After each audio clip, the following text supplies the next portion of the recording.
Damas y caballeros, bienvenidos. Hoy es la entrega número 4 de este fabuloso libro, El hombre en busca de sentido, de el doctor Viktor Frankl. Continuamos donde la entrega anterior.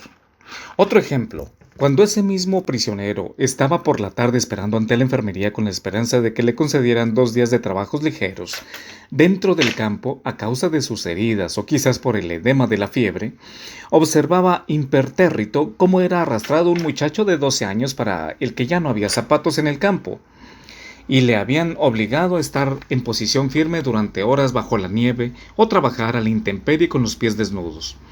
Se le habían congelado los dedos y el médico le arrancaba los negros muñones cangrenados con tenazas uno por uno. Asco, piedad y horror eran emociones que nuestro espectador no podía sentir ya. Los que sufrían los enfermos, los agonizantes y los muertos eran cosas tan comunes para él tras unas pocas semanas en el campo que no le convenía en lo absoluto ya no le conmovían ni siquiera.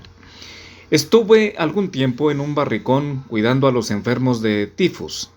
Los delirios eran frecuentes, pues casi todos los pacientes estaban agonizando. Apenas acababa de morir uno de ellos y yo contemplaba sin ningún sobresalto emocional la siguiente escena que se repetía una y otra vez en cada fallecimiento. Uno por uno, los prisioneros se acercaban al cuerpo todavía caliente de su compañero. Unos agarraban los restos de las hediondas patatas de la comida del mediodía, otro decidía que los zapatos de madera del cadáver eran mejores que los suyos y se los cambiaba. Otro hacía lo mismo con el abrigo del muerto y otro se contentaba con agenciarse cosas que tal vez parecían inservibles. Imagínese qué cosa, un trozo de cuerda auténtica, y todo esto yo lo veía impertérrito, sin conmoverme lo más mínimo. Pedía al enfermo que retirara el cadáver cuando se decidía hacerlo. Lo cogía por las piernas, dejaba que se deslizara al estrecho pasillo entre las dos hileras de tablas que constituían las camas de los 50 enfermos de tifus y las arrastraba por el desigual suelo de tierra hasta la puerta. Los 2 escalones que había que subir para salir al aire libre siempre constituían un problema para nosotros que estábamos exhaustos por falta de alimentación. Tras unos cuantos meses de estancia en el campo, éramos incapaces de subir las escaleras sin agarrarnos a la puerta para darnos impulso. El hombre que arrastraba el cadáver se acercaba a los escalones. A duras penas podía subir él. A continuación tenía que izar el cadáver, primero los pies, luego el tronco y finalmente, con un ruido extraño, la cabeza del muerto. Subía botando los 2 escalones. Acto seguido nos distribuían la ración diaria de sopa. Mi sitio estaba en la parte opuesta del barracón, cerca de la pequeña y única ventana situada casi a ras del suelo. Mientras mis frías manos agarraban la taza de sopa caliente de la que yo sorbía con avidez, miraba por la ventana. El cadáver que acababan de llevarse estaba mirando con sus ojos vidriosos. Solo 2 horas antes había estado hablando con aquel hombre. Yo seguía sorbiendo mi sopa. Si mi falta de emociones no me hubiera sorprendido desde el punto de vista del interés profesional, ahora no recordaría esta incertidumbre y este incidente. Tal era el caso del sentimiento que en mí despertaba. Lo que hace daño, la apatía, el adormecimiento de las emociones y el sentimiento de que a uno no le importaría ya nunca nada eran los síntomas de que se manifestaban en la segunda etapa de las reacciones psicológicas del prisionero, y lo que eventualmente le hacían insensible a los golpes diarios, casi continuos. Gracias a esta insensibilidad del prisionero se rodeaba enseguida de un caparazón protector muy necesario. Los golpes se producían a la mínima provocación y algunas veces sin razón alguna. Por ejemplo, el pan se repartía en el lugar donde trabajábamos y teníamos que ponernos en fila para obtenerlo. En una ocasión, el que estaba detrás de mí se corrió ligeramente hacia un lado y esta mínima falta de simetría desagradó al guardián de la SS. Yo no sabía lo que ocurría en la fila detrás de mí, ni lo que pasaba por la mente del guardián, pero de pronto recibí 2 fuertes golpes en la cabeza. Solo entonces me di cuenta que a mi lado había un guardia y que estaba usando su vara. En tales momentos no es ya el dolor físico lo que más nos hiere, y esto se aplica tanto a los adultos como a los niños. Es la agonía mental, causada por la injusticia, por lo irracional de todo aquello. Por extraño que parezca, un golpe que incluso no acierte a dar puede bajo ciertas circunstancias herirnos más que uno que atine en el blanco.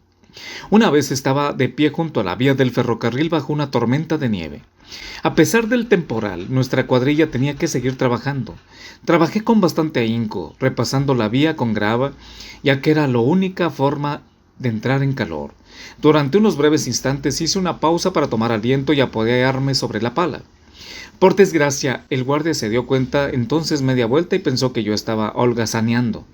El dolor que me causó no fue por sus insultos o sus golpes.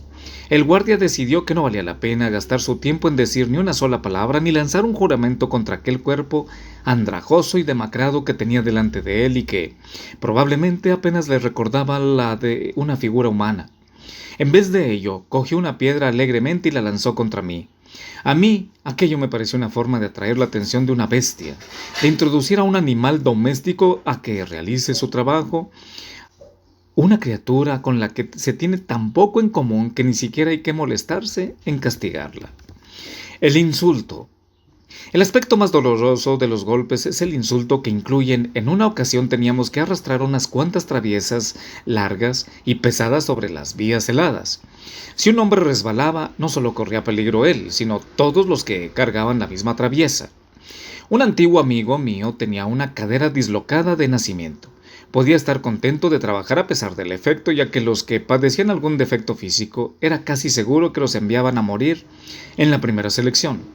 Mi amigo se bamboleaba sobre el rail, como en aquella traviesa especialmente pesada, y estaba a punto de caerse y arrastrar a los demás con él.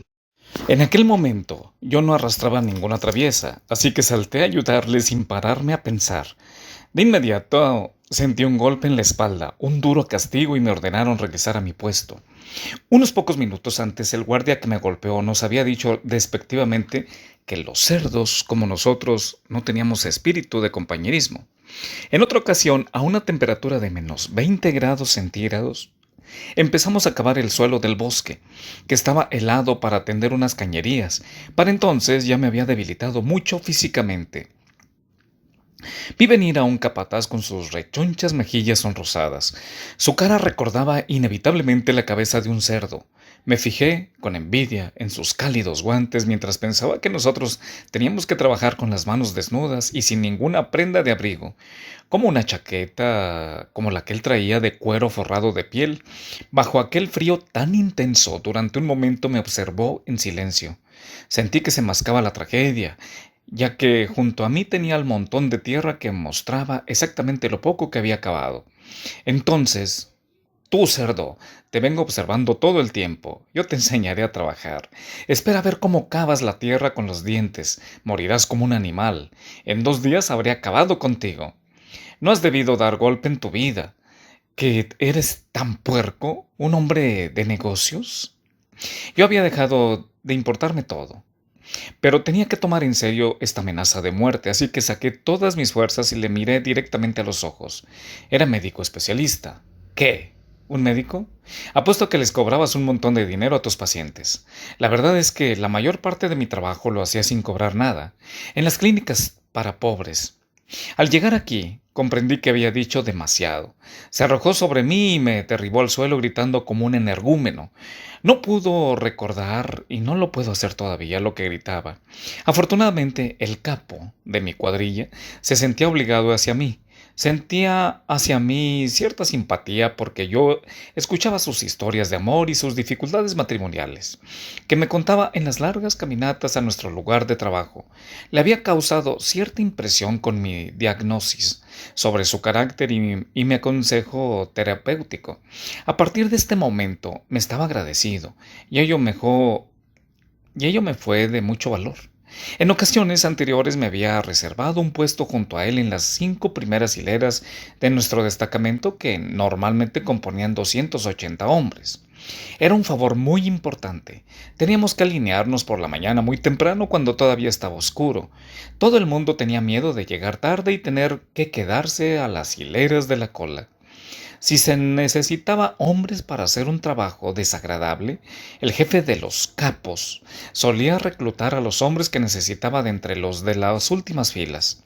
Estos hombres tenían que marchar lejos a otro tipo de trabajo especialmente temido, a las órdenes de guardias desconocidos y de vez en cuando el capo elegía a los hombres de las primeras 5 filas para sorprender a los que se pasaban de listos. Todas las protestas y súplicas eran silenciadas con unos cuantos puntapiés que daban en el blanco y las víctimas de su elección eran llevadas al lugar de reunión a base de gritos y golpes. Ahora bien, mientras duraron las confesiones de mi capo, nunca me sucedió eso a mí. Tenía garantizado un puesto de honor junto a él, lo que comportaba además otra ventaja. Como casi todos los que estaban internados en el campo, yo padecía edema de hambre. Mis piernas estaban tan hinchadas y la piel tan tirante que apenas podía doblar las rodillas. No podía atarme en los zapatos, ni siquiera que cupieran en ellos mis pies hinchados. No hubiera quedado espacio para los calcetines aun cuando los hubiera tenido. Mis pies parcialmente desnudos estaban siempre mojados y los zapatos llenos de nieve. Ello me producía naturalmente congelaciones y sabañones. Cada paso que debía constituía una verdadera tortura. Durante largas marchas sobre los campos nevados se formaban en nuestros zapatos carámbonos de hielo. Una y otra vez, los hombres resbalaban y los que les seguían tropezando y caían encima de ellos. Entonces la columna se detenía unos momentos, no demasiados. Pronto estaban en acción uno de los guardias y golpeaba a los hombres con la culata de su rifle, haciendo que se levantaran rápidamente. Cuanto más adelantados estuviera en la columna, menos probabilidades tenías de detenerte y de tener que recuperar después de la distancia perdida, corriendo con los pies doloridos. Qué agradecido debía sentirme por haber sido designado médico personal de su señoría el capo, y por marchar en cabeza a un paso regular. Como pago adicional a mis servicios, yo podía estar seguro de que mientras en nuestro lugar de trabajo se repartiera un plato de sopa a la hora de comer, cuando llegara mi turno, él metería el casillo hasta el fondo del perol para pescar unas pocas habichuelas. Este mismo capo, que anteriormente había sido oficial del ejército, se había atrevido a musitar al capataz, aquel que se había irritado conmigo, que me consideraba un trabajador excepcionalmente bueno. No es que esto me ayudara mucho, pero sí sirvió para salvarme la vida, una de las muchas veces que se salvaría. Al día siguiente del episodio con el capataz, el capo me metió de contrabando en otra cuadrilla de trabajo. Con este suceso, aparentemente trivial, quiero mostrar que hay momentos en que la indignación puede surgir incluso en un prisionero aparentemente endurecido. Indignación no causada por la crueldad o el dolor, sino por el insulto al que va unido. Aquella vez, la sangre que se me agolpó en la cabeza por verme obligado a escuchar a un hombre que juzgaba mi vida sin tener la más remota idea de cómo era yo. Un hombre, debo confesarlo. La observación que expongo seguidamente la hice a mis compañeros de prisión tras la escena, lo que me produjo un cierto alivio infantil, que parecía tan vulgar y tan brutal que la enfermera de la sala de espera de nuestro hospital ni siquiera le hubiera permitido pasar. Había también capataces que se preocupaban por nosotros y hacían cuanto podían por aliviar nuestra situación, cuando menos al pie de obra. Pero aún así no cesaban los de recordarnos que un trabajador normal hacía 7 veces nuestro trabajo y en menos tiempo. Entendían, sin embargo, nuestras razones, cuando arguíamos que ningún trabajador normal y corriente vivía con 300 gramos de pan, teóricamente, pero en la práctica recibíamos menos, y 1 litro de sopa aguada al día, que un obrero normal no vivía bajo la presión mental a la que nos veíamos sometidos, sin noticias de nuestros familiares que bien habían sido enviados a otro campo o habían muerto en las cámaras de gas. Que un trabajador normal no vivía amenazado de muerte continuamente, todos los días y a todas horas. Una vez incluso me permití decirle a un capataz amablemente: si usted aprendiera de mí a operar el cerebro con tanta rapidez como yo estoy aprendiendo de usted a hacer carreteras, sentiría un gran respeto por usted. Y él hizo una mueca. La apatía, el principal síntoma de la segunda fase. Era un mecanismo necesario de autodefensa. La realidad se desdibujaba y todos nuestros esfuerzos y todas nuestras emociones se centraban en una tarea: la conservación de nuestras vidas y la de otros compañeros. Era típico oír a los prisioneros cuando al atardecer las conducían como rebaños de vuelta al campo desde sus lugares de trabajo, respirar con alivio y decir: bueno, ya pasó el día. Los sueños de los prisioneros. Fácilmente se comprende que un estado tal de tensión junto con la constante necesidad de concentrarse en la tarea de estar vivos, forzaba la vida íntima del prisionero a descender a un nivel primitivo. Algunos de mis colegas del campo, que habían estudiado psicoanálisis, solían hablar de la regresión del internado en el campo, una retirada a una forma más primitiva de la vida mental. Sus apetencias y deseos se hacían obvios en sus sueños. Pero, ¿con qué soñaban los prisioneros? Con pan, pasteles, cigarrillos y baños de agua templada. El no tener satisfechos esos simples deseos les empujaba a buscar en los sueños su cumplimiento. Si estos sueños eran no beneficiosos, ya es otra cuestión. El soñador tenía que despertar de ellos y ponerse en la realidad de la vida en el campo y del terrible contraste entre esta y sus ilusiones. Nunca olvidaré una noche en la que me despertaron los gemidos de un prisionero amigo que se agitaba en sus sueños, obviamente víctima de una horrible pesadilla. Dado que desde siempre me he sentido especialmente dolorido por las personas que padecen pesadillas angustiosas, quise despertar al pobre amigo y de pronto retiré la mano que estaba a punto de sacudirle, asustado de lo que iba a hacer. Comprendí enseguida de una forma vívida que ningún sueño, por horrible que fuera, podía ser tan malo como la realidad del campo que nos rodeaba y a la que estaba a punto de volver. El hambre. Debido al alto grado de desnutrición de los prisioneros que estos sufrían, era natural que el deseo de procurarse alimentos fuera el instinto más primitivo en torno al cual se centraba la vida mental. Observamos a la mayor parte de los prisioneros que trabajaban uno junto a otro y a quienes, por una vez, no vigilan de cerca. Inmediatamente empiezan a hablar sobre la comida. Un prisionero le pregunta al otro, que trabaja junto a él, en la zanja cuál es su plato preferido. Intercambiaron recetas y planearon un menú para el día en que se reúnan. El día de un futuro distante en que sean liberados y regresen a casa. Y así seguirían y seguirían describiendo con todo detalle hasta que de pronto una advertencia se irá transmitiendo normalmente en forma de consigna o número de contraseña